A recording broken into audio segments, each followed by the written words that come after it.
Good evening and thank you for joining us tonight. We're calling this a special broadcast. It is a special broadcast. We are in unprecedented times, unusual times, and in uncertain times. We're referring to this video, Facebook Live, as message of support to the business community. So it's our message of support to the business community. We're taking 45 minutes to an hour, depending on how the conversation goes. It's a very easy, free-flowing conversation, just in our normal pathway to grow sort of style. So, some of you may have listened to our Prime Minister earlier on, may have been on BBC and other channels in terms of trying to dissect some of the information. Obviously, some of you will get the opportunity to go and seek advice and so forth. From our perspective, and what we're looking to do really here is some joined-up thinking, some peer support, supporting each other, and most importantly, thinking pragmatically, practically, and having some positive messages. If we consider the last 4 to 5 weeks, we've gone through different sort of phases, different sort of tranches. It started off to be somebody else's problem. It's now not our issue, whatever is going on there. There was even some admiration in terms of how the Chinese were building hospitals and so forth. And you moved into a phase where it was about mockery, making fun about washing hands, those sort of messages, to mass hysteria. We've seen some good in people, we've seen the bad as well in the last few weeks. We're now going into a sort of a reflection mode, sort of trying to understand the implications, the ramifications, and to a certain level now we need to move into a bit of a planning phase as well. And this is where, from a planning perspective, I thought I'll reach out to my friends, my colleagues, people who I would normally reach out to for advice, for support. And I've reached out to 3 of my colleagues who are here in the offices today. I've got Ninder Johal, DL, a good friend of mine, who is on the cusp of information on a West Midlands level. He sits on many boards in terms of colleges, universities, as well as the LEP as well. I've got a colleague of mine, Peter Higgs, who is the head of BNI in the West Midlands area, supporting more than 600 businesses, representing really the voice of business at a level which is, what's going on. A lot of professional organisations, use our support mechanisms, support each other. A lot of peers as well in terms of that BNI organisation. And I've got Professor Cadman as well with me. Again, from a perspective of supporting a lot of voluntary community social enterprises, as well as representing downtown in business, Birmingham City University, and many other organisations as well. So hopefully a good representation here, even though I've said to my friends and colleagues in confidence, good breadth of experience. I'm going to stop talking now and start moving over to my friends and colleagues in terms of really from their perspective, what are they feeling with regard to what is the business community feeling?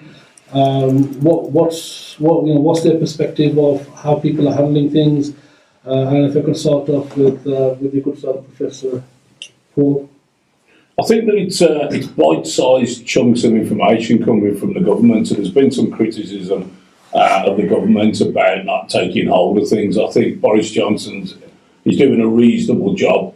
He's communicating as well as he can based on information that he's receiving. But actually, I think for us, it's looking beyond that. What that means, taking that down to the grassroots level, the self-employed person, people that are working in the Midlands, in the factories and things like that.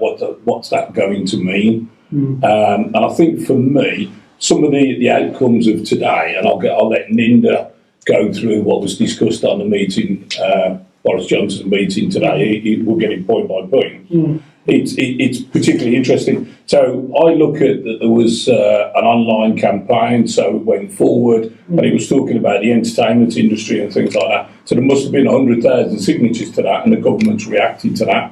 So I think the governments are listening, and I think we are the voice, and we need to have a clear opinion of exactly what we want.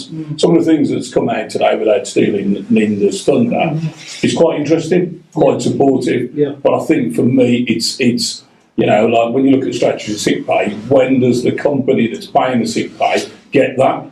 You know, it's no good if HMRC you're going to wait 6-9 months for that to do. So if you're self-certain today, you go home sick, you're entitled to statutory sick pay. That's good. That's the employee. But when does the employer get support from that and things like that? So if I hand over to Ninder to go through today. Well, but it's a couple of things. I think let's understand the mindset first. So entrepreneurs, people who run businesses, there's certain things you can control, there's certain things you can't control. Yeah. And it's the uncontrollables that what upsets the mindset. Yeah. So let's just roll back 2008. Yeah. Not too dissimilar. Yeah. We had a clear perpetrator. Everybody pointed to the banks. Yeah. They knew what was going on. Yeah. And as long as government was able to put things in place, get the banks sorted, everybody was fine. There was some short-term pain, but this feels different. This is totally different. Paul spoke about how the ripple effect is right down onto the high street. Yeah. And so I think this is completely different, which is why I think a lot of people, for the first time, don't quite know how to react. where the perpetrator is actually visible. Yeah. They don't know how to react. I think the fact that now we have, it's interesting, isn't it? We now have daily updates. That sounds brilliant, but that almost sort of seems to accentuate the seriousness of it. So people say, well, correctly reading on a daily basis. You only have to walk into a supermarket and see the pandemonium in the supermarket and the supply chain. Yeah. So I think the ripple effect is really, really big. So how does the government react? Well, so at the budget, we were given £12 billion to deal with that, the virus. France decided to pile in 300 billion, suddenly 12 billion looked tiny. Yeah. So the reaction today was, well, actually, we'll throw 330 billion into the pot. Paul's right. We don't quite have the details in terms of practicality. So a couple of things. So if you take a 3 months holiday, so if you're a mortgage, the word is holiday, which means you've still got to pay it at some point. And those people who are offering a mortgage, well, they add the interest on.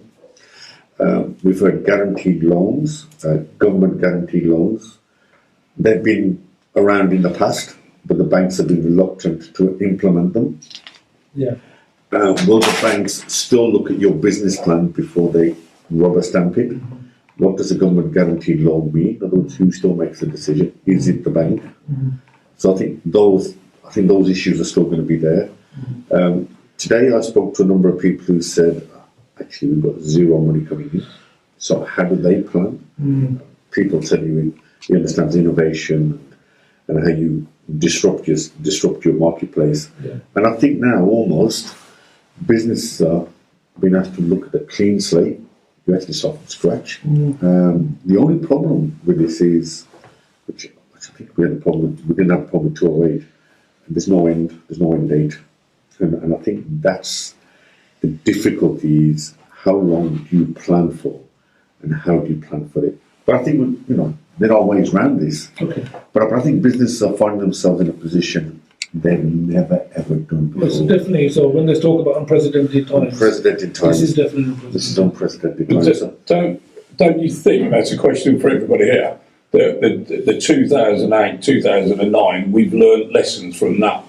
We've got control. We understand what we've done. It is completely different, but that was catastrophic times, and virtually we were never going to recover. Actually, we did. We moved on. We've capitalised, we've worked. The entrepreneurs and everybody else has stepped forward. We've still got that mindset now. Going forward. So it's not the end of everything, is it? There's a positivity, there's an outlook, and there's a way of managing the situations. Listen, absolutely. We got through that one. The solution to government was monetary policy. Flood money into the place. The problem here is we haven't got the demand because everybody's so worried about spending. But I 100% agree with you. I think businesses are used to the curveball. They are used to looking at uncontrollables. It's different in nature. And again, people would like to tell us what your members are saying. But generally speaking, if the right mindset, this is yet just another thing we can overcome. I think so. Peter, I'm going to bring you in from a 600 businesses that you regularly support and talk to. Your voice of business here.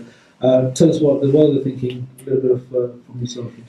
Uncertainty, just taking points from both gents. It's the fact that we're in an uncertainty of what's going to happen. So I think if we can get some degree of certainty, and it's a daily update from the government, understandably, but also we've got to get some perspective on this. That this is multifaceted. It's never come from two angles. So we had the financial crash. Yeah. But there was kind of the uncertainty around finances. It's like a double This is health. aspect, isn't it? This is loved ones. This has a whole mental well-being. There's a human side to it as well. Yeah, It's not just economic. And we have to go back. We're talking about financial situations, but that really, for me, has to come latter above the health and wellness of everybody. And I think our members are saying the same. We've got loved ones at home, self-isolation, those with illnesses. What level of illness is going to affect me? What isn't? So for me, that health and well-being comes first, and I think everybody's doing that. The support that I'm seeing, I had a lady post the other day saying she's gone around the local village and just posted if you need help or get your shopping, etc., which I think was fantastic. So I think because it's multifaceted, it involves loved ones. We have a completely different perspective on this. If we go forward, it's daily changing how long it's going to last, but we're talking months. We're not talking years. Sure. The 2008-9 crash was years. We always knew it was going to be several years to come out of this recession. Yeah. I think the other side of it is this might be a short-lived, relatively speaking. However, the ongoing recession, if we're not careful, could be bigger. So for me, there's a short term, but we have to build that into what are our long-term goals. Yeah. I want to end this year going, it was a blip. Not it was the end of the year, if you like, and we're still in the same situation. Whatever anybody had plans in terms of 2020 is going to be my year, I'm going to do this or whatever, that's completely out of the window now. It's just your 2020 is about year of survival. It's not, whatever plans you had, it's unlikely those are going to materialise. Peter, you touched on about examples where you see the best in people. I'm a big supporter of SME businesses. We all are. Small Business Saturday, and generally wherever we can, we like to support small businesses. We've also seen the worst in people as well, and the people jumping up, hacking up their prices, fighting over food. Some of the videos that I've seen, it's just incredible in terms of it's just sickening. It is, and I agree with you on that. But I guess I'm looking at those poor individuals that feel it necessary to do that. They're doing it from a fear perspective. Yeah. And I think it's about creating that calmness about how do we help each other. What about business owners that but the same thing appears in the sense, look, profiteering possibly. Well, you've got to, those are very short term. They won't be in business at the end of the year if they carry on. I have to say that the businesses in Birmingham that we've been speaking to, the venues that we use and we've been speaking to, have been amazing. Some of we've got a relationship. We have to use that relationship for the long term. So you know what, it might have to cancel an event in the coming months and whatever. It's not cancelled; it's postponing it. Let's still make sure they get that business. And you know what? Let's make sure at the end of this, when we come out of it, we double the business we're going to give them. So that the ones that support us through this are the ones we support in return, and vice versa. We've got those people. You talk about kind of the worst, but actually the best is that some people are making quite a bit of money out of this. There's home working, there's IT companies that potentially can help people. There's financial advisors, accountants, all those people we absolutely need at times like this as the experts. We've got to call on them, and they've got to be able to say, actually, guys, we're not affected as massively as you, so we will help you. And I think that's that sharing. We've got to share a little bit of pain each and not go, I'm doing well, they're not, so what? We've got to kind of... But I think some businesses are going to change as well. Do we all need to be in an office? Do we all need to be together? Those days have gone. Remote working, home working and things like that are definitely the way ahead. Yeah. So I see some businesses reshaping their future. So looking at the strategies, do I need to be in the office? No, I don't. Do I need to protect the environment? Yes, I do. They're going to spend more time at home. Can I be more productive? Very possibly. Yeah. I think there has been awareness of that about our carbon footprint and so forth, and people have been thinking on those lines and using technology to be more efficient. I think there's a lot of businesses that have had the right intention but have never really practically done anything, and maybe this is the impetus that gets them going. So maybe it's the time for them to start using technology, innovation, and maybe possibly reinvent. If I may, again, practical stuff as much as possible. I mean, we're going to have employers that are looking at this as well. There's going to be employees, there's going to be members of their teams that are hysterical. There's going to be people who are concerned. I'm going to use the word hysterical because not just to get a reaction, but it is about really that anxiety, that uncertainty, and it's fear. What sort of advice, what sort of comfort can we sort of give them? How do you deal with those situations as a business owner, as a leader, in that aspect? Okay, so one of the things that was clear in the last 2008 problem was that, which was amazing, was that despite output dipping, unemployment didn't go down. And one of the reasons unemployment didn't go down was that employers took the view that it was easier to hold on to people than let them go and then have to recruit them. So that was the sort of paradox nobody could understand. And so that partly might explain the productivity problem as well, but that was a view that I think employers took. So I think almost they have to have the same mindset, which is they don't know how long this is going to be, so they can't make the assumption that it's going to run for 12 months or 18 months. So I think they have to look at their business and say, well, can we carry on despite the very short-term crisis that we're seeing? Can we retain these people? Can we use them in a different way? And we just spoke about working from home. That's not something alien to me. We've been doing it for years, to be honest with you. And I appreciate for people who are in manufacturing, that's not possible. For those businesses where it is possible, I think this may be the thing that persuades people to think about the future in a different way and to sort of say, well, can we learn from this situation? I think the other thing that people possibly will learn from this is, and one of the things I discovered when I started sitting on boards is that when we look at a balance sheet, the first thing we zoom in on is something called reserves. Does a business have enough reserves? There's a reason why we look at reserves, because you don't know tomorrow around the corner what's going to hit you. Yeah.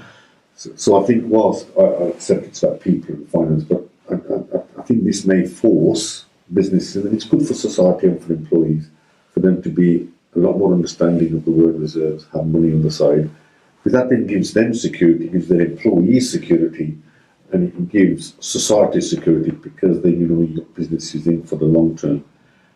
But I think also, we spoke about how can you use the situation. Well, one of the things I think I always criticise myself is I never have time to sit back and reflect and look at how the business is going forward.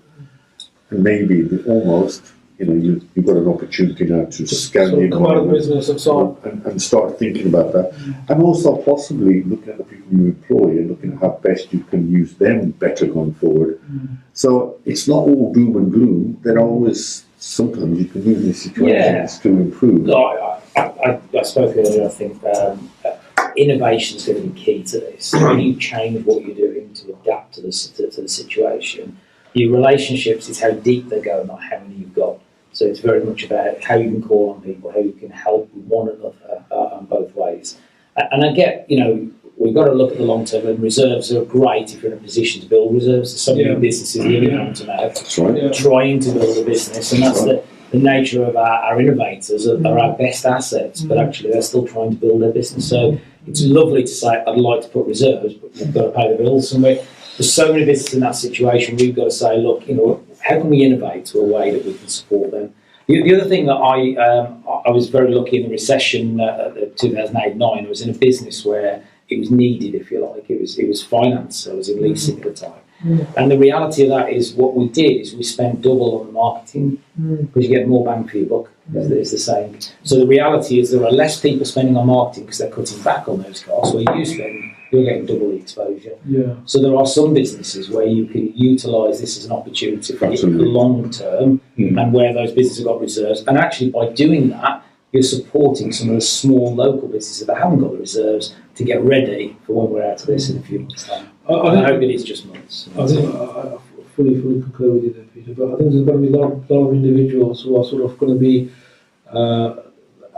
sort of avoiding big expenses. Capital expenditure is probably going to be out. And has a knock-on effect. Yeah, exactly. Reserving their cash as much as possible, possibly even avoiding paying possible as well. That might have a knock-on effect in terms of other SMEs. So it's really how people sort of react to in those particular times. And I think that the government have put this latest measure in place. If there's a 10k grant available for all small businesses and 25 for the retail and leisure, then we've got to take advantage where we can of covering those kind of losses and issues. And if we are looking at this and we see it's a short term, relatively speaking, it feels like forever for a lot of people, especially when you're enclosed at home. But Paul and I spoke earlier and said, look, it's a time to reflect, as you said, Ninder, and spend time with family and do those jobs and things that you weren't getting around to. And for the short term, try and adapt and spend some time with your loved ones. It's not a bad thing, is it? And don't forget, some of your personal expenditure is going to be reduced. You're not going to be travelling to work. Your food while you're out and everything else like that. So as you come back together as a family, reducing costs that way, things like that. Building a family relationship, and then just. Can I just say that one of the things that I think a lot of people instantly do in the panic mode is reducing the costs, and the impact of everybody doing that is the knock-on effect. So in some respects, there's only a point. There's only so far you can go. There's only so much you can cut. Yeah. So the reality is, what's better is looking at your turnover and how you can increase your business and innovate and do something different. And there was a lovely post today. A friend of mine actually put on, look, anybody struggling kind of thing with unemployment or a 0 hours contract, have a company that's a cleaning company looking for new employees. Right. So there are opportunities out there, and they're being offered. There's a lot of kindness out there to say, how can we support? At the end of the day, in a recession, there's going to be some. A recession is an average, isn't it? There's going to be some doing really well, and others are not so. There's no shame in taking that needs must in the short term and saying, actually, I'll support my family. So. I mean, that's gone up too. But when you look at businesses, for me, it's taking back to your business plan, reevaluating your business plan. It's unprecedented times. It's new. Look at your business plan. Look at innovation. Look at what you can do. Look at using your key resources, which is your people. Hold on to your people. Look at the skill sets, skills matrices. What can they do? How can they add value to the business? How can they add value to themselves? And just reevaluate everything and look at your business another way, or just turn it upside down. I mean, there is an unfortunate thing where a lot of businesses don't have business plans. They don't plan. And this is where we talked about earlier on about seeking advice. Go and get advice. It's not just about what you can do, but you need to probably go out and get support from peers, support from professionals.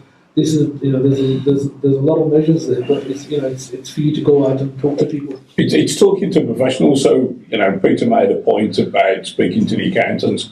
So it's looking about like R&D tax claims. There's still about 80% of businesses that are capable of making R&D tax claims haven't done that. That's money that's sitting there. And I work for a foreign exchange company. I work for Rational FX. Last 2 weeks, we've made some fantastic savings. Companies just didn't look at this, but they've just looked and reevaluated where they sit. There's opportunities for savings. Go back to the banks, go back to your telecoms providers, talk to them all, try and negotiate new deals with everybody. Yeah. They need your business, as much as you need their services. Take the opportunity. Ninder, if I may, you talked about there's daily updates, a lot of communication going on. But one of the things I would say to business owners is to communicate to the staff, to their partners, to everybody. The worst thing you can do is go inwards, and you need to talk, and you need to go and find peers, find your networks, find your mechanisms where you can actually pick the phone up and start having conversations and really get that support. I think a couple of things. Firstly, really we should be communicating with our people all the time in terms of where you're going as a business, as a vision. Yeah. So you should be really bringing them along. So they should be part of your journey, that they should really understand the pickle we're all in at the moment. Yeah. So that's the first thing. I think secondly, we talk about relationships, and maybe actually this is a time where people who run businesses reach out to people they know and say, look, never warned you before about this, but I'm sort of stuck here, and I'm stuck here, and I'm stuck here. We hear the word mentoring and coaching, and so maybe this is the time now to have learn from your peers, and I think that's quite a good discipline to have. So I think a couple of things business people can learn from this kind of episode. One is, okay, start talking to your workforce if you've never done it in the past. And then make it a habitual thing, so that you start talking to them, make sure they buy into your vision. Secondly, if you've ever dismissed the idea of a coach or a mentor of talking to your peers, this might be the perfect time to do it. Listen, we know all about putting on networking events, but again, it doesn't have to be face to face. We can work through Zoom, we can work through all the technology tools. I think we should all get used to now not working in isolation, but actually working in collaborative partnerships and working with people. And actually, this could be a time where you could get to know the people that you maybe only looked at the business card, but maybe now you can reach out to them and say, how can we help each other? So this is an opportunity. It is an opportunity to reconfigure the way you've operated, to look at how you're going to operate in the future. And maybe, as you said, quite correctly, get rid of some of the to-do jobs as well. I think some of the aspects about, like, for the manufacturing, so look at your supply chain. So if your supply chain sits abroad, so it's Europe or wider, then now to take the opportunity of looking closer, look at deals. You know, you might be able to keep somebody afloat if you pay a little bit more but take less, or take less but pay a little bit more, and just bouncing around things and stuff like that. So definitely look closer and just speak. Get on the internet, you know, put it out there, tell everybody what you're looking for. You'll be surprised what we manufacture in this country. But that's I mean, 100%. And the key thing for there was local. So if we can keep this local, the velocity of money theory is that every pound spent locally is spent 7 to 10 times, you know, around the local community. So we're supporting one another by buying local. So wherever possible, use a small business near to you instead of, you know, online and international. And the reality of that is that helps your families and friends locally. I think to support that, one of the first problems behind this whole virus was the supply chain from China. And that was what came back home to roost, where people couldn't get hold of products because their single source was China. So I think almost while there are benefits to globalization, you then saw the negatives, because actually you couldn't get hold of basic products. So I think a mix. But it's a huge opportunity for our local market to say, we're going to produce this now, and actually surely there's going to be an opportunity. But I think you'd get it out there with a message, isn't it? I'm looking for this component part. Get it up there, get on Facebook, get on every point of social media, get out there and look at it and see what you can do. And I think just to pick that up, I'm notorious that particularly small micros and SMEs are still very poor at digital. Very, very poor at digital, both in terms of what you just said. So I think, again, this is an opportunity for those who've never looked at using digital, even some basics, websites.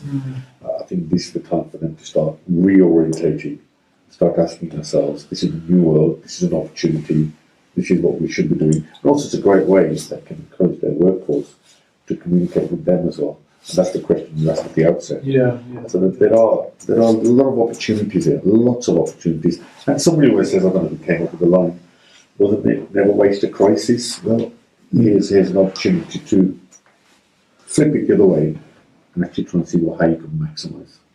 Rather than worrying about the I think certainly the local and UK supply chain will be something that will be looked into a lot more heavily in the future, things like this. So there's an opportunity for manufacturing to say, let's look at diversify and produce something that actually, how can we drive that cost down and compete with the likes of China in the future when you've got situations like this. But I think there's going to be a British mindset of investing in Britain by British again, isn't it? You know, let's invest, let's keep it there, 7 times the value for the pound. Anybody would jump on board with that. Well, I started off talking about the fact that this is a message of support to the business community out there. There's no doubt we've been, you know, there's disruption out there. There's no doubt that we've had a shock. It's been fairly quick. You know, we talk about the fact that it may not last years. It's been short term. So you know, we've got to react fairly quickly. We've got to respond, you know, in a planned approach. Any sort of words of advice, encouragement to businesses that are out there. If I can start off with you, Ninder, any final words of advice? I think Normally, when you get hit by something not predicted, it tends to change the mindset, and the word panic normally pops in. But I think it's very difficult to say what very difficult it says, but actually, if you can become rational, detach yourself from the panic. It's easy to say, I know, but if you can become rational, explore all the opportunities we've just discussed here, and you start to accordingly plan accordingly. And the business school they taught you something called scenario planning. Yeah. So plan for a number of scenarios, and then just make sure you got reviews against those scenarios. And if you're calm, if you're collected, if you have the right support structure, which is what you spoke about, your family, and if you can do that in a calm, rational fashion, then I think this will be, hopefully in time, we'll just see it as a blip. But let's not forget we went through 10 years of pain, and we've got around that one, so I think this will be much shorter term. But rationality, I think, and that goes against everything we've seen so far in the supermarkets and everywhere. It's totally irrational. I think we need to be rational. Peter, our network is going to be very, very important to us. The people that we rely on, our peers support, are going to be absolutely vital. There's a saying that we're a combination of the 5 people we hang around with. That absolutely vital in terms of that support group. Any words from yourself in terms of advice, encouragement to? I say this before even the crisis, but it is about that 5 people around you. But it's actually about picking the phone up or getting on the computer and doing an online meeting. And if you're struggling with things like that, get onto the experts. One thing I'd reiterate all that there are lots of people out there that don't cost a fortune, but actually probably save you more than you pay them. The reality is use those experts, like your accountants, your financial advisors, the health and wellness people, the IT infrastructure. There's lots of small businesses in different markets that we've got to, really use and take advantage of this time, because you know what? Those are the ones that are going to get you out the other end. And it's all about staying in touch. Yeah. So whilst the platform may be different in terms of the way we communicate with a network or other, the reality is we've still got to do it. Yeah. It's absolutely more critical now than ever to stay in touch with a community of people that are there in the same position as you, that you can just get advice from, if nothing more. Yeah. We've had a new word come into our dictionary about social distancing, but it's about social support. It's about supporting each other and providing that support. I work for a global organisation. I'm on daily calls kind of thing across the world, and the reality is you can do it on a computer, so it's no different if I did it down the road. So, I think it's, for me, it's business resilience. It's looking at the short-term pain, and looking at the long-term games. Take the opportunity of training your staff, send them home, distance learning, e-learning, send them off, get some qualifications, look at new processes, plan your business. Don't panic by thinking about losing the workforce, cutting your workforce. You're going to need those skills. You've spent years and years building up that workforce, training your people, holding on to your people, looking after them. Continue to do that. I think Ninder's absolutely right. It's short term. Don't be short-minded. Look at the long term and just focus on where your future is for your business. Turn your business upside down, reevaluate everything, put yourself together a risk matrix of where you are, what the business actually needs. Look at the critical sort of aspects of the business, mitigate around that, but look after your employees and look after your staff. Your payroll will come back and the business will come back. So the one thing we're all agreed on is that the health and well-being comes first. We spoke about that before with Cameron. The reality is that there's no point doing all this business stuff if you're not looking after each other. Absolutely. You and your family. Health has to come first. So look out for the advice the government are giving us and what we're trying to do and how we're stopping this spread, because they've got the world experts looking at this. There's no doubt. We're talking about the business and the economic side of it. But you can't forget that. That is number one. That is priority. And thank you for reiterating that. There's no doubt that it's difficult terrain. There's no doubt that we've gone through this in the past. We're probably likely to go through this in the future as well. It is different from before. We, as a community, we're business entrepreneurs. As a general community, as people, we're resilient. We get through this. We all react initially in different ways, but when it comes down to it, we're very, very resilient and get through this. I have said earlier on, we've seen and will see the best in people, we'll see the worst in people. My sort of advice is to anybody out there: stay ethical, stay within your sort of overall purpose and your values, and please don't forget that, and just go back in terms of what you are as a person about it. And if there's any actions that you do, just reflect on that. Is that how you want to be seen? Is that how you want to be seen in terms of your brand? And that's absolutely vital. People will remember, and just be very careful in terms of any steps that you do take. And that's really a message for me. I will also say, please look out for each other as well, as a business community, as a community out there. I don't want to sound soppy, but please look out for each other. Just pick the phone up, go and talk to your colleagues, and text message, whatever the case is. Look out for each other, support each other.